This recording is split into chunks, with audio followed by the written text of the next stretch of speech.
ಏನಿದೆ ಆ ಸಿಸ್ಟಮ್ ಪ್ರಕಾರ ಕೆಲಸ ಮಾಡಿದ್ರೆ ದುಡ್ಡು ಬರೋದು. ಹಾಗಾಗಿ ಇವತ್ತು ಸ್ಮಾರ್ಟ್ ಪಿಕ್ ಅನ್ನೋ ಬಿಸ್ನೆಸ್ ಸಣ್ಣದಲ್ಲ.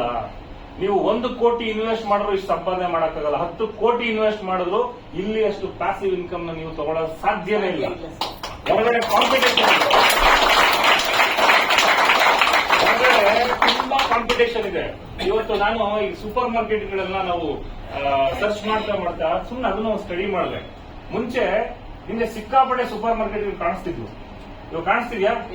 ಕಡಿಮೆ. ಇವಾಗ ನೀವೆಲ್ಲೇ ಹೋದ್ರು ಸ್ವಿಗ್ಗಿ, ಇನ್ಸ್ಟಾಮಾರ್ಟ್ ಅಂತ ಕಾಣುತ್ತೆ. ಈಗ ಫ್ಲಿಪ್ಕಾರ್ಟ್ ಮಿನಿಟ್ಸ್ ಅಂತ ಏನೋ ಮಾಡಿದ್ರೆ ಅದು ಸ್ಟೋರ್ ಕಾಣಿಸುತ್ತೆ ನಿಮ್ಗೆ. ಅದಾದ್ಮೇಲೆ ಜೆಪ್ಟೋದು ಪಿಕಪ್ ಸ್ಟೋರ್ಗಳು, ಡಾರ್ಕ್ ಸ್ಟೋರ್ ಅಂತ ಹೇಳ್ತೀವಿ ಅದನ್ನ. ನಿಮ್ಗೆ ಪಬ್ಲಿಕ್ ಅಲೋ ಇರಲ್ಲ, ಅವ್ರು ಅಲ್ಲಿಂದ ತಗೊಂಡು ನಿಮ್ಗೆ 5 ನಿಮಿಷದಲ್ಲಿ 3 ನಿಮಿಷದಲ್ಲಿ ಡೆಲಿವರಿ ಕೊಡ್ತಾರಲ್ಲ, ಅದೆಲ್ಲ ಅಲ್ಲಿಂದ ಬರೋದು. ಅಂದ್ರೆ ಸೂಪರ್ ಮಾರ್ಕೆಟ್ ಕಾನ್ಸೆಪ್ಟ್ ಕ್ಲೋಸ್ ಆಯ್ತು.